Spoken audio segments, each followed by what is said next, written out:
Bienvenidas y bienvenidos a esta exploración profunda. Hoy nos metemos de lleno en el mundo de la ciberseguridad en Uruguay, usando la información que nos compartieron. Sí, las fuentes pintan un cuadro. Complejo, ¿no? Totalmente. Hay estructuras del gobierno, empresas privadas que van surgiendo, personas con mucha influencia en redes y, claro, amenazas de todo tipo. Exacto. La idea hoy es ver quiénes son realmente los jugadores clave, los que mueven las fichas en este tablero digital uruguayo. Exacto. Y el punto de partida es interesante. Uruguay, según dicen las fuentes, tiene una ambición digital bárbara. Sí, quiere ser un hub regional, ¿verdad? Eso mismo. Atrajo la inversión de Google, por ejemplo, para un data center enorme. Tiene casi toda su energía renovable. Suena muy bien eso. Sí, pero como que las defensas digitales no crecieron al mismo ritmo. Hay una deuda cibernética nacional, le llaman. Una deuda cibernética. ¿Qué implica eso exactamente? Bueno, implica que faltan profesionales. Muchos. Se habla de 600 expertos que harían falta ya mismo. 600. Es un número. Y los incidentes se dispararon. Más de 14.000 en 2024.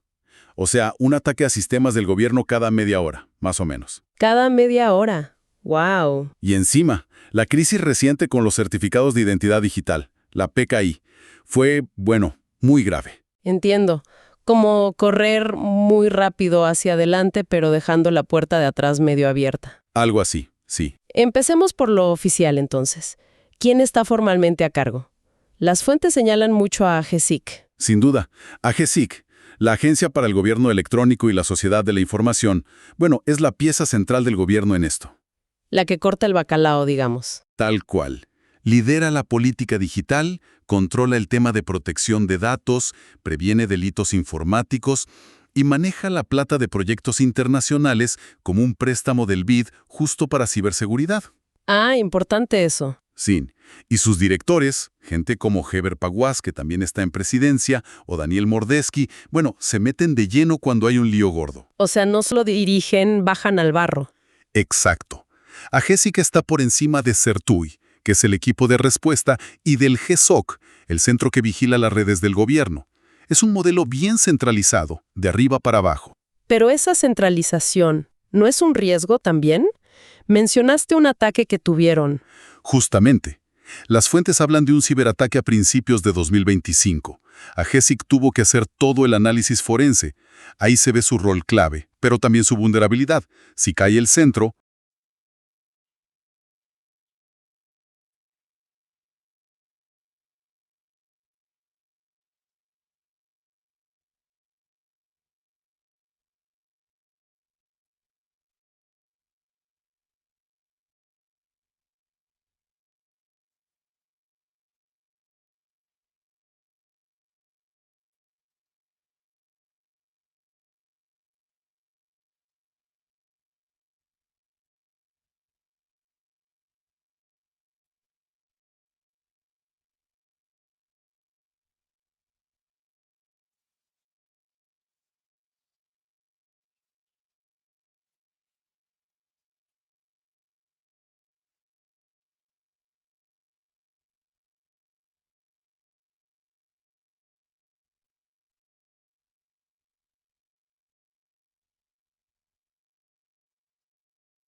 tal cual.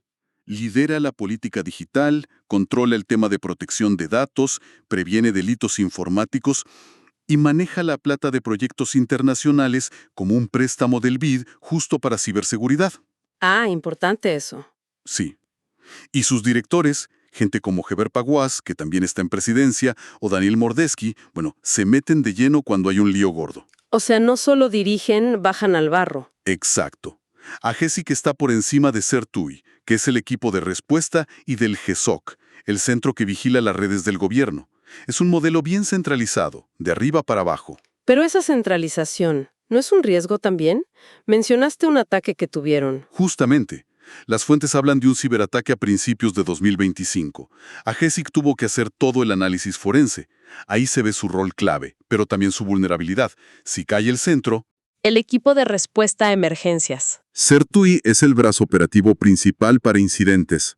Depende de AGESIC, como te decía.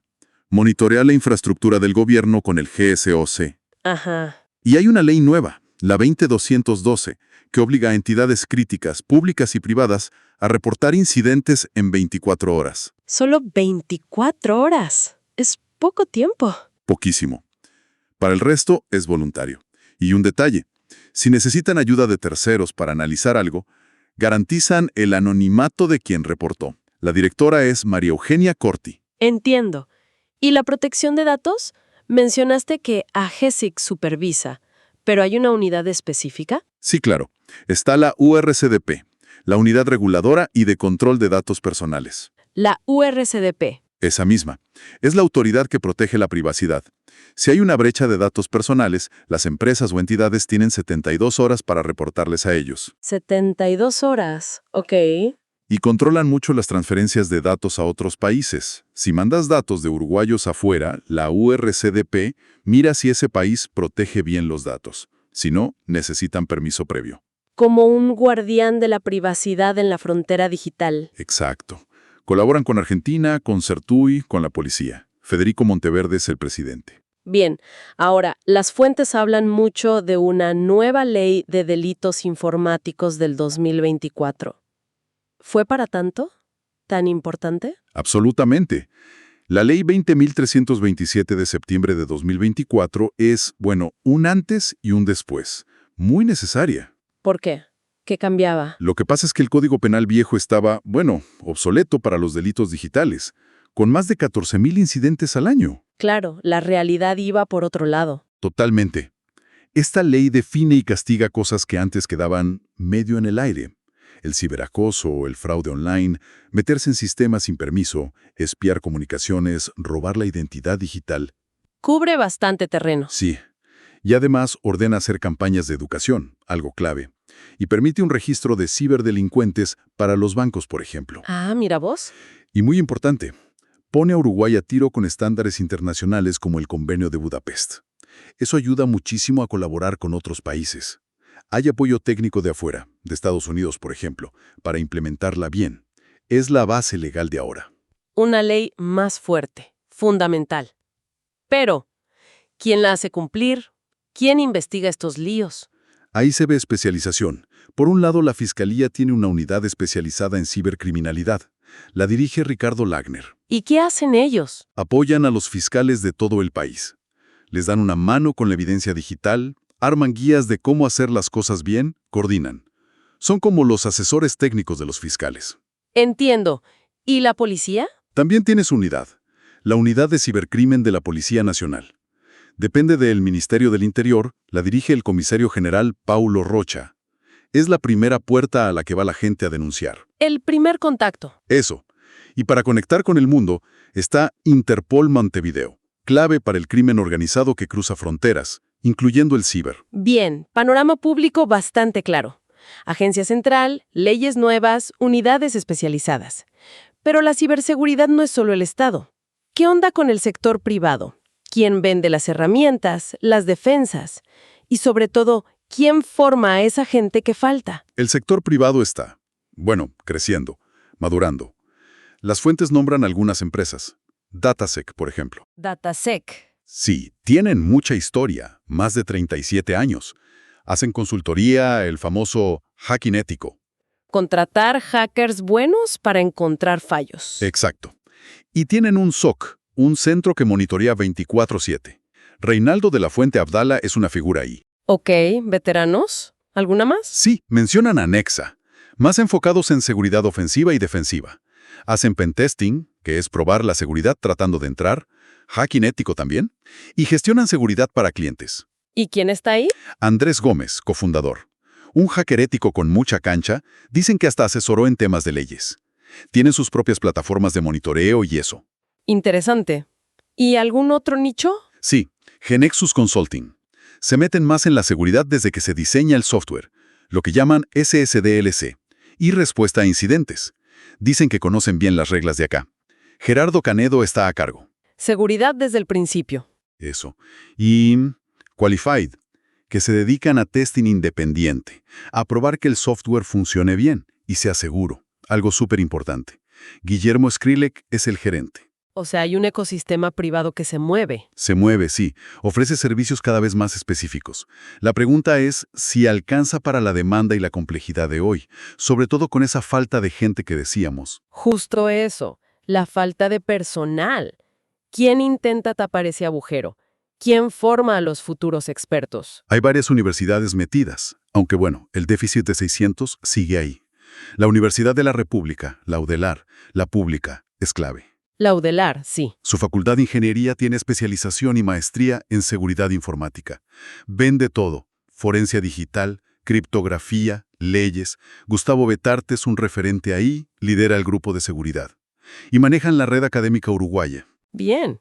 ¿Y en las privadas? La URT también se mueve, ofrece diplomas y certificados en ciberseguridad. Combinan lo técnico con lo gerencial.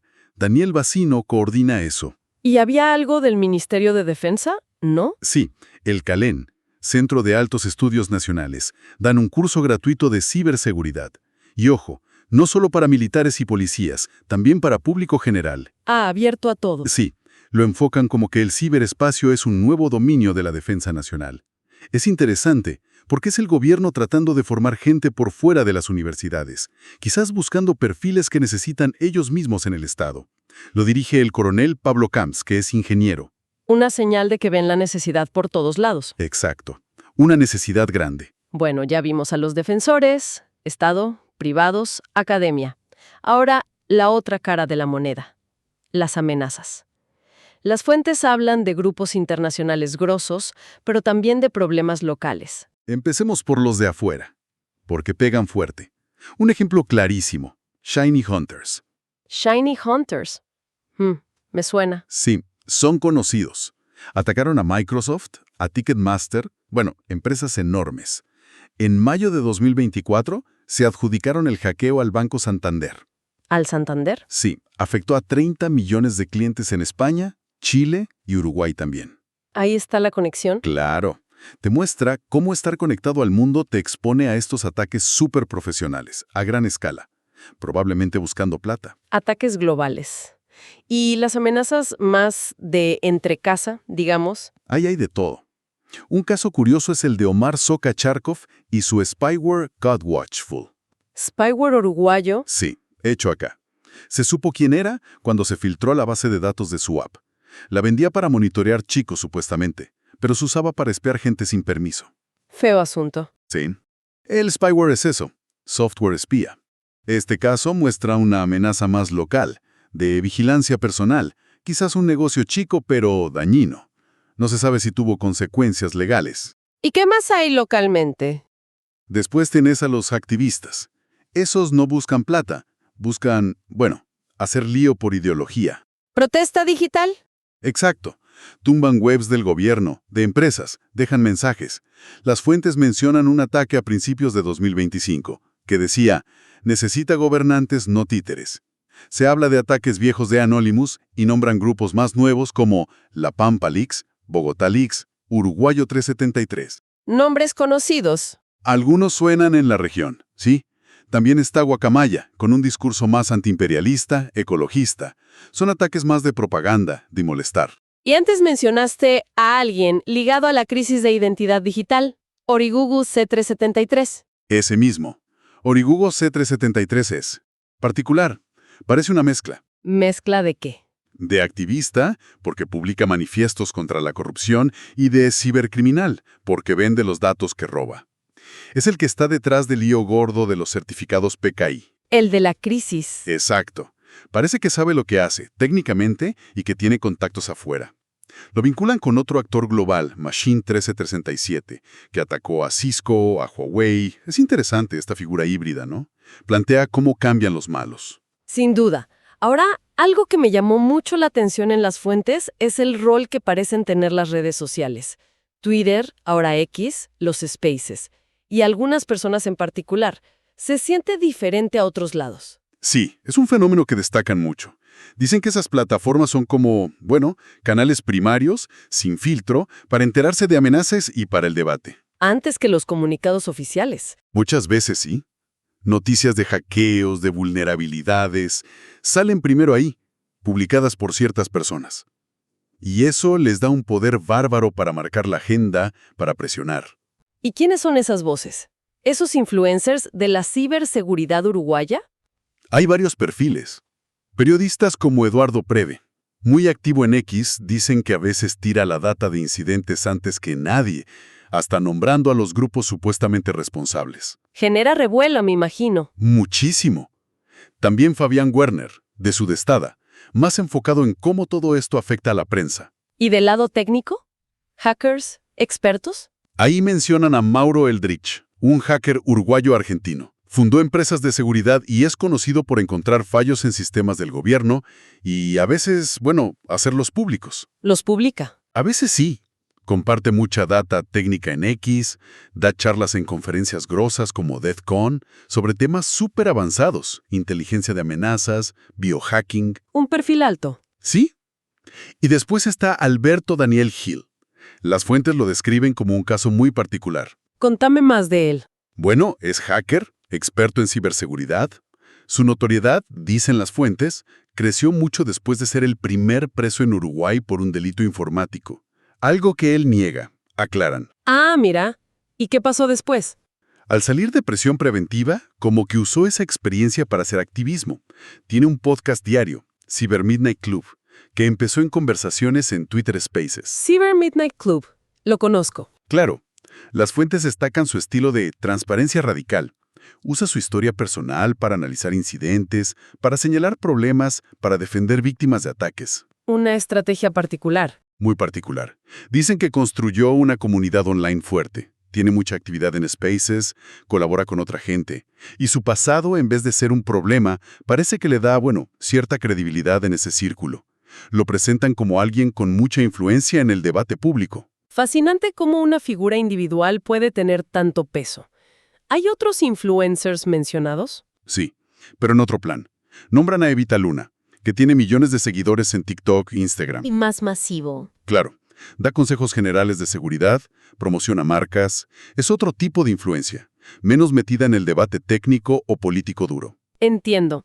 Todo esto nos lleva a ese incidente que las fuentes llaman catastrófico, la brecha de los certificados de la cédula de identidad. Suena terrible. Lo fue, un fallo sistémico con consecuencias. Que podrían ser devastadoras. Se robaron, y clave esto, descifraron las contraseñas de unos 30.000 certificados digitales de la cédula electrónica. ¿Y qué significa eso en la práctica? Es que esos certificados PKI son, según las fuentes, la base absoluta de la vida digital allá. El corazón del sistema de identidad. La ley les da la misma validez que tu firma en papel. Como firmar un documento. Exacto. Los usas para más de 190 trámites con el gobierno. Impuestos, historia clínica, de todo. Entonces, si te roban el certificado y la contraseña... Tienen una llave maestra digital, dicen las fuentes. Pueden suplantar tu identidad legalmente. Y el atacante, Origugu 1337, lo consiguió para 30.000 personas. ¡30.000! El potencial de fraude es... Casi inimaginable, dicen. Fue la prueba más clara de esa deuda cibernética. Mucha ambición digital, pocas defensas, falta gente, muchos ataques. Como construir un edificio súper moderno, conectado, pero con una cerradura malísima en la entrada. Durísimo. ¿Y cuál fue la respuesta necesaria frente a eso? ¿Qué dicen las fuentes? Son claras. A corto plazo, revocar ya mismo esos 30.000 certificados para frenar el riesgo. Auditar todo a fondo para ver cómo pasó y qué más está flojo. Y hablar claro con la gente afectada. Darles herramientas para cuidarse. Medidas de emergencia. Sí. Y a largo plazo, cambios más profundos. Modernizar el sistema de identidad. Poner autenticación multifactor, MFA, obligatoria. O sea, más capas de seguridad además de la contraseña. ¿Más seguridad? Invertir fuerte en las agencias de seguridad, en formar a esos profesionales que faltan, y crear una cultura de seguridad en todo el país, con educación constante. Entendido. La crisis PKI como un baldazo de agua fría, digamos. Totalmente. Un llamado de atención muy doloroso. Entonces, si juntamos todas las piezas del rompecabezas, ¿qué imagen nos queda del ecosistema de ciberseguridad uruguayo según estas fuentes? Queda la imagen de un ecosistema en tensión. Por un lado, un gobierno muy centralizado en AGESIC, que intenta ponerse al día con leyes nuevas. Por otro, un sector privado que crece, pero quizá no da abasto. Y una academia que rema para formar gente. Y enfrente. Amenazas muy serias. Grupos globales como Shiny Hunters, problemas locales como ese spyware casero, activistas que no paran, y actores complejos como Origo Gifertise y Certín, que causó la crisis PKI. ¿Y la esfera pública? Muy activa, muy ruidosa en redes sociales, con periodistas atentos y expertos técnicos como Mauro Eldridge o Alberto Daniel Gil, con sus historias y su influencia, a veces marcando el ritmo incluso antes que los canales oficiales. Un escenario súper complejo. Gobierno, empresas, academia, criminales, activistas, influencers. Todos jugando su partido. Las fuentes pintan a Uruguay como en una encrucijada digital. Exactamente. Esa tensión entre querer ser líder digital y la realidad de las debilidades, la deuda cibernética, es lo que se ve todo el tiempo. Sí, se nota. Y la crisis PKI, aunque pasó allá, es una lección para todos. Una advertencia para cualquier país que se digitaliza a las apuradas sin reforzar igual la seguridad. Entender quiénes son estos actores y cómo juegan es clave para entender los desafíos de gobernar la ciberseguridad hoy, en cualquier lugar. Nos deja pensando, sí. Y como reflexión final que me surge de todo esto que leímos, dado el poder y la influencia que figuras como Alberto Daniel Gil parecen conseguir con esa estrategia de transparencia radical, sobre todo después de haber chocado con el sistema, ¿qué nos dice eso del rol futuro de los expertos independientes, a veces un poco contestatarios, frente a las instituciones tradicionales? ¿Podrían llegar a definir no solo cómo hablamos de ciberseguridad, sino hasta las políticas públicas, especialmente si la gente percibe que los canales oficiales son lentos, opacos o no entienden del todo la parte técnica?